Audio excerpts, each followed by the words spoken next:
primeira curadoria do ano. Bem-vindo 2024 com muita positividade para nós. Mas positividade positiva, não positividade tóxica. A gente quer felicidade de verdade.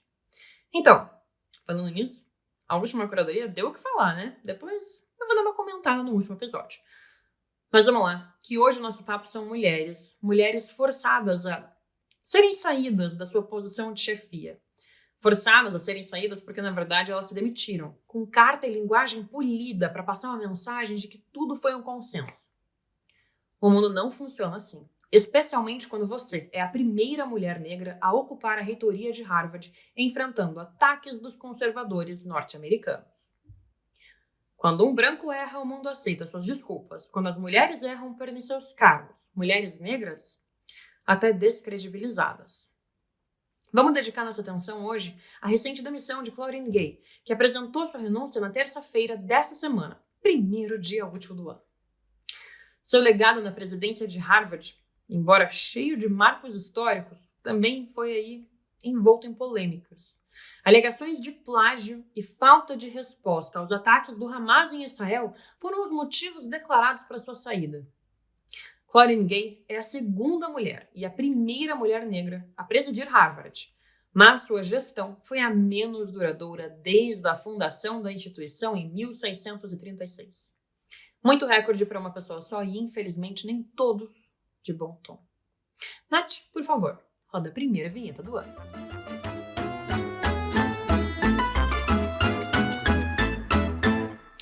Se você ainda não me conhece, eu sou Bruna Bufara e esse é o canal Meio. Você já assina o Meio? Se inscreve no canal e assina o Meio, vai! De graça ou premium, vale a pena.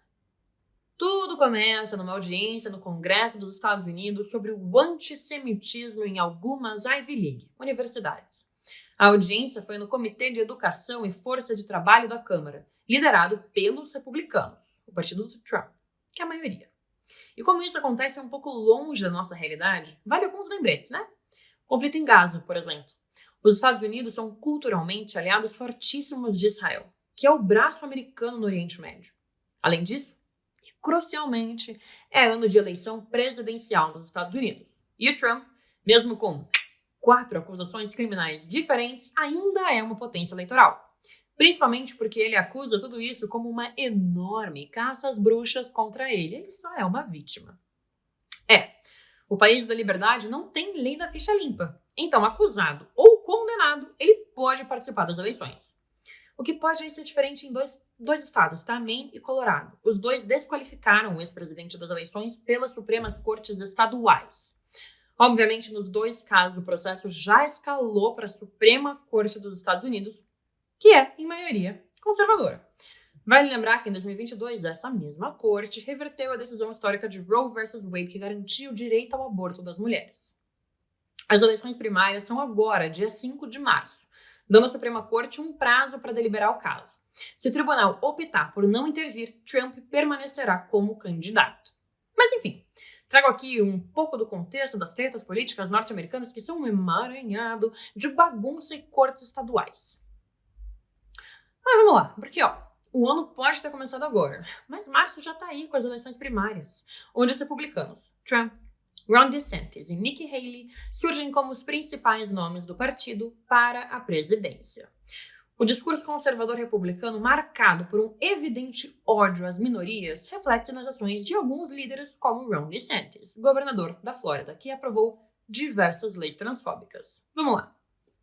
Restringiu cirurgia de afirmação de sexo, passou a lei Não Diga Gay, que proíbe o ensino de orientação sexual até o 8º ano, e proibiu banheiros transgêneros. Nikki Haley diz que o problema da mulher do nosso tempo são mulheres trans que competem em esportes femininos. Bom, com esse panorama geral, voltamos nossa atenção para o Comitê de Educação e Força de Trabalho da Câmara, liderado pela também republicana Virginia Foxx, onde também tem maioria republicana. É nesse cenário político complexo que se desenrolam os eventos que culminaram na demissão da doutora Claudine Gay, reitora de Harvard. O Comitê de Educação ouviu por mais de 4 horas no dia 5 de dezembro, as reitoras Liz Magill, da University of Pennsylvania, UPenn, Sally Kornbluth, do MIT, e Claudine Gay, de Harvard. A audiência foi convocada em resposta a denúncias de que essas instituições de elite não estavam lidando adequadamente com os protestos após o ataque do Hamas a Israel. Isso por denúncias de que estudantes das 3 universidades expressaram apoio à Palestina, enquanto estudantes judeus se sentiram ameaçados pelos protestos e pelo antissemitismo, enquanto estudantes muçulmanos relataram o aumento da islamofobia desde o início do conflito. Deu para entender? Em resumo, num resumo bem esdrúxulo, é um microcosmos onde ninguém estava feliz. A audiência no Comitê da Educação deveria ter focado justamente nisso, em como combater o antissemitismo, né? Mas não foi bem por aí. O discurso de abertura da Fox disse que, após os eventos, os protestos, está claro que o antissemitismo raivoso e a universidade são 2 ideias que não podem ser separadas. Para Virginia Fox, o antissemitismo veio das próprias instituições contra judeus. Tá, vamos lá. Ao longo da audiência de 4 horas, os republicanos mencionaram a influência dos programas de diversidade, equidade e inclusão, a inclusão de atletas trans, o financiamento estrangeiro para estudos do Oriente Médio, a escassez de professores conservadores e o declínio da porcentagem de estudantes judeus nos campi. Chegaram a perguntar para Magill quantos professores conservadores a UPenn empregava, ao que ela respondeu: nós não pesquisamos essa informação. Óbvio, porque seria perseguição.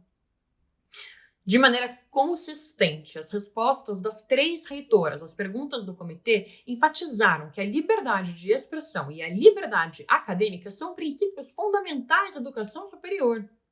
Mas um doador da UPenn, que junto com a esposa doou pelo menos $50 milhões, já tinha pedido com outros alumni para que a Liz Magill cancelasse uma conferência literária palestina na universidade lá em setembro.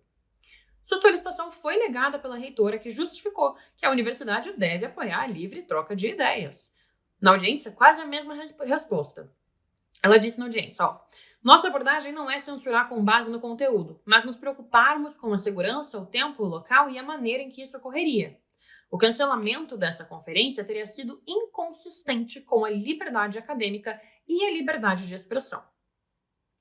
A situação piorou quando, na audiência, perguntaram: apelar para o genocídio dos judeus constitui bullying ou assédio? Magill respondeu: se for direcionado, severo e generalizado, é assédio. A congressista respondeu: então a resposta é sim. Magill disse: é uma decisão que depende do contexto, congressista. Essa congressista é a Stefanik, e ela exclamou: esse é o seu testemunho hoje? Dizer que o genocídio de judeus depende do contexto? Pois é, depois da audiência, mais de $100 milhões em doação entraram em jogo, com doadores pedindo pela troca de liderança. 4 dias depois da audiência, ela se demitiu. Magill, advogada, foi defendida por colegas por ter dado uma resposta extremamente legalista para uma pergunta moral, o que foi errado, porque ela não entendeu onde ela estava. E, na verdade, foi o erro das 3 reitoras ao enfrentarem um fórum que já queria hostilizá-las, que já tem na sua agenda o cancelamento das Ivy League por as considerarem de esquerda, woke, que eles chamam. Cerca de um mês depois da audiência, Claudine Gay também apresentou sua renúncia. Em sua carta, ela afirmou que era do melhor interesse de Harvard que ela renunciasse, defendendo seu histórico acadêmico e apontando que ela foi alvo de ataques. Pois é, ela teve que defender seu histórico acadêmico. E ela teve que dizer que ela sofreu ataques racistas. A credibilidade da doutora Claudine Gay, que é doutora desde 97, professora de estudos africanos em Harvard, defensora da justiça racial no campus, foi questionada por portais conservadores, políticos e doadores da universidade. Ela ocupou um espaço importantíssimo e se tornou um alvo fácil. Uma mulher preta lutando por justiça racial como reitora da universidade? As denúncias de plágio foram negadas por Harvard, que pelo menos aqui defendeu gay, tá? A presidente da Associação Americana de Professores Universitários ainda chamou atenção para dizer que existe uma onda de extrema-direita de atacar a educação superior e que isso é uma ameaça à liberdade acadêmica. E é também um ataque racista, né? O presidente da Legal Defense Fund, principal organização jurídica pela luta da justiça racial dos Estados Unidos, chamou os ataques contra Claudine de nada mais do que teatro político para alimentar uma supremacia branca. De pé, só restou a doutora Sally Kornbluth, do MIT, que é um novo alvo. Mas Sally é judia e foi a única que não pediu desculpa depois da audiência, tá? Inclusive, o MIT a defendeu depois numa nota que disse que Sally fazia um ótimo trabalho contra o antissemitismo, islamofobia e outras formas de ódio. Já a congressista Stefanik, aquela que fez algumas das perguntas, disse que o Congresso continuará investigando a educação superior e postou o nome de todos que defenderam a gay depois da sua saída. Tem uma caça às bruxas acontecendo nos Estados Unidos, sim. Definitivamente. Mas não contra o Trump. Vejo vocês nas cenas pós-créditos.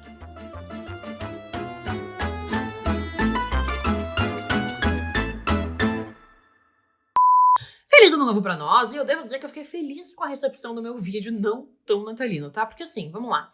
Alguns não perceberam, outros perceberam. Que Natal às vezes se torna sobre perda, falta de aceitação, ódio, dependendo do entorno que a gente ocupa. É bom ficar feliz, sim. Sempre, claro. Mas isso não é possível, porque é bom e é necessário ter apoio pra gente conseguir ficar feliz. Principalmente em épocas tidas como finalizações, como períodos que já são de luto e fechamento. E eu espero que pelo menos você tenha tido um bom abraço, bem recebido no seu fim de ano. Vejo vocês na próxima curadoria.